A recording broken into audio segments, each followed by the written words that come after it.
bonjour à tous, bonjour Meir Habib. Alors, vous voulez pénaliser la quenelle de Dieudonné, pourquoi? Il existe aujourd'hui une loi, qui est la loi de 1880, qui a été complétée par la loi Guesso. Il existe aujourd'hui une loi, qui est la loi de 1880, qui a été complétée par la loi Guesso. Cette loi condamne tout acte raciste, antisémite, négationniste.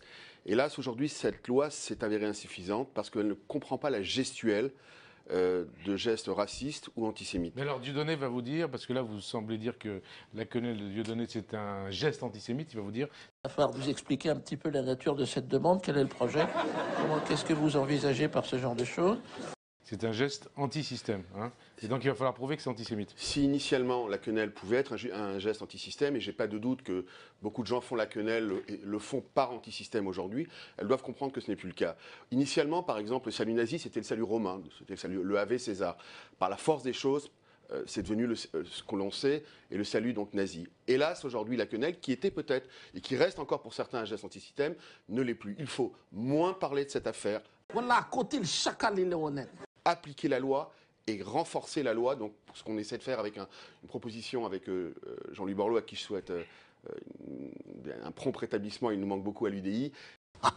Et donc nous allons essayer de compléter cette loi pour compléter l'arsenal juridique existant, pour que nous puissions lutter au niveau de l'hémicycle de façon claire, donner aux juges la possibilité de faire appliquer la loi. Mais laissons de grâce aux juges le soin de juger.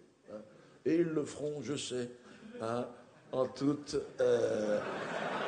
indépendance. De mieux la faire appliquer. Précisément, qu'est-ce qui va être rajouté dans cette loi? Donc c'est un rajout par rapport aux lois de 1891 sur la presse et la loi Guesso de 90. Ce qui va être ajouté, c'est la gestuelle. La gestuelle, c'est-à-dire un salut, des saluts nazis, la quenelle, en particulier quand elle est faite devant des lieux juifs, c'est pour ça. De mémoire.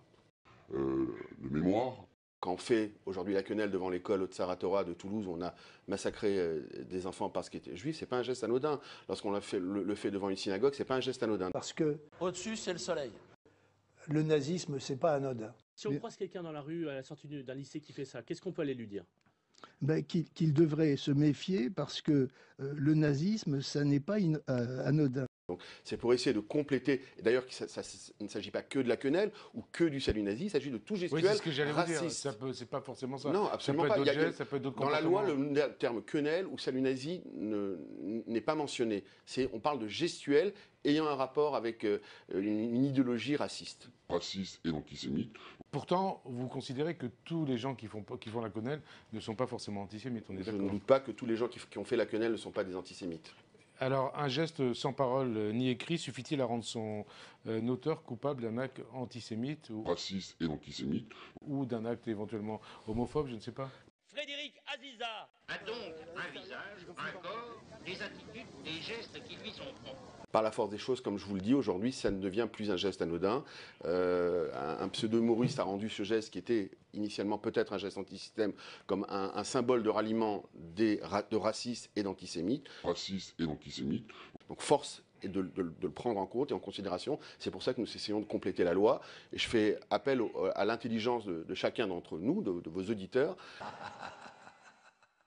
Et des gens qui se disent anti-système pour savoir qu'aujourd'hui la quenelle n'est plus un geste anti-système. Aujourd'hui, la quenelle n'est plus un geste antisystème. Mais un geste qui est devenu, hélas, un geste raciste et antisémite.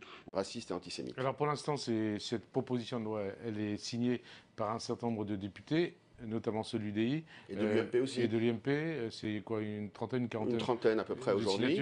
Et j'ai, y compris certaines, je crois que c'est une loi qui n'est ni à droite ni à gauche. Comme vous le savez, j'ai soutenu Manuel Valls, ministre de l'Intérieur, je suis dans l'opposition, je combats fortement la politique fiscale et économique du gouvernement.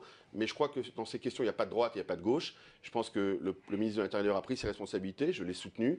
Et j'invite d'ailleurs, beaucoup de députés socialistes m'ont dit qu'ils devraient co-signer cette loi. C'est ce que j'espère. Elle n'est ni à droite ni à gauche. Elle est juif, c'est pour ça. C'est un complément par rapport à la loi existante qui ne doit pas avoir de barrière politique. Et qui devrait venir en débat à l'Assemblée quand? Ça dépend si jamais le gouvernement l'a fait sienne. Pour l'instant, c'est une proposition de loi. Pour l'instant, ça sera à l'automne prochain. À l'autonne prochain, donc vous aurez le temps éventuellement de revoir la